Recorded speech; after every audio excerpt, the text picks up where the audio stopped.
বাড়ির একবেলা বাসন মেজে মনে হচ্ছে অনুষ্ঠান বাড়ির বাসন মেজেছি। যাই হোক, আজকে আমি সকাল থেকে সন্ধ্যে পর্যন্ত দিনটি কীভাবে কাটালাম সেটাই শেয়ার করবো তোমাদের সাথে। চলো বেশি না বকে আজকের ব্লগটা শুরু করা যাক।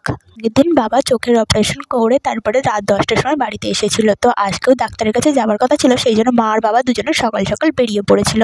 আর ঠিক তারপরে আমি চান টান করে রেডি হয়ে দিদার বাড়িতে গেছিলাম। দিদার বাড়ি থেকে সবকিছু গুছিয়ে নিয়ে অশ্বত্থতলায় গেছিলাম। অশ্বত্থতলায় পুজো করা হয়ে গেলে তারপরে গেছিলাম বাবার মন্দিরে। বাবার মধ্যে জল ঢেলে পুজো টুজো করে তবে চলে এসেছিলাম বাড়িতে এসে বসে পড়েছিলাম কার্তিক পুজোর প্রসাদ খেতে। আসলে এবছরে আমাদের পাড়ায় একটাই কার্তিক পুজো হয়েছিল, তো তারা প্রসাদ আনতে যেতে বলেছিল, কিন্তু আমাদের আর যাওয়া হয়নি। আর আমার দিদার বাড়ির পাড়াতে এবছর অনেকগুলো কার্তিক পুজো হয়েছিল, তো দিদার অনেক জায়গায় প্রসাদ আনতে যাওয়ার নিমন্ত্রণও হয়েছিল।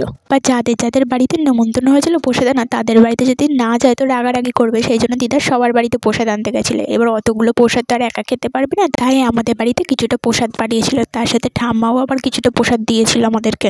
তো সকালবেলাটা তো ওই কার্তিক পুজোর প্রসাদ খেয়েই কাটিয়ে দিয়েছিলাম। তারপরে গেছিলাম দোকান থেকে ঘুরে বাড়িতে আসার পর কিছুক্ষণ ফোন দেখেছিলাম। তারপর দেখি মেজ দিয়ে আবার বাঁধাকপির বড়া করেছে, সেই জন্য ওর থেকে দুটো বড়া নিয়ে খেয়ে দেখলাম কেমন হয়েছে। খেতে ভালোই হয়েছে। আর সাথে তারপরে একটু টিভিও দেখলাম। তারপরে মেজদির সব রান্না কমপ্লিট হয়ে গেলে দুপুরবেলা বসে পড়েছিলাম খেতে। আর আজকে দুপুরে খেয়েছিলাম ভাত, সাথে ছিল ডাল, বাঁধাকপির বড়া আর আলু ভাজা। রান্নাগুলো খেতে বেশ ভালোই হয়েছিল। এমনিতে আমার মা যখন রান্না করে সবকটা রান্নাই খেতে ভালো হয়, কিন্তু আজকে যেহেতু মেজদি করেছে তো রান্নাগুলো এমন কিছু খারাপ হয়নি, সবকটা ভালোই খেতে হয়েছিল। একটা দিন ধরেই ভাবছিলাম যে অনেকদিন হয়ে গেছে আমাদের বাড়িতে ডাল আলু ভাজা হয় না, আর ভাবতে ভাবতে আজকেই দেখি ডাল আলু ভাজা হয়েছে, তো ভালোই লাগলো খেতে। খাবার তো হলো, এবার বাসন মাজার পালা। আমার যদি অন্য সময় এত বাসন মাজে দিত আমি তো একেবারে এক কথায় না বলে দিতাম, কিন্তু আজ যাই হোক মেজি সকাল থেকে অনেকটাই কাজ করেছে, রান্না বান্না করেছে, সেই জন্য আমি আর কিছু বলতে পারিনি। সেই জন্য বাসনগুলো মাজতে বসে পড়েছিলাম।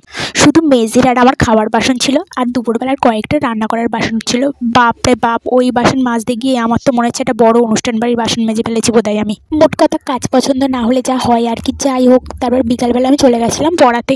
তো পড়াতে গিয়ে আজকে আমার স্টুডেন্ট পড়েনি, তারপর আমি সেই জন্য চলে এসেছিলাম বাড়িতে। তো আজকের জন্য এতটুকুই, দেখা হচ্ছে নেক্সট ব্লগে।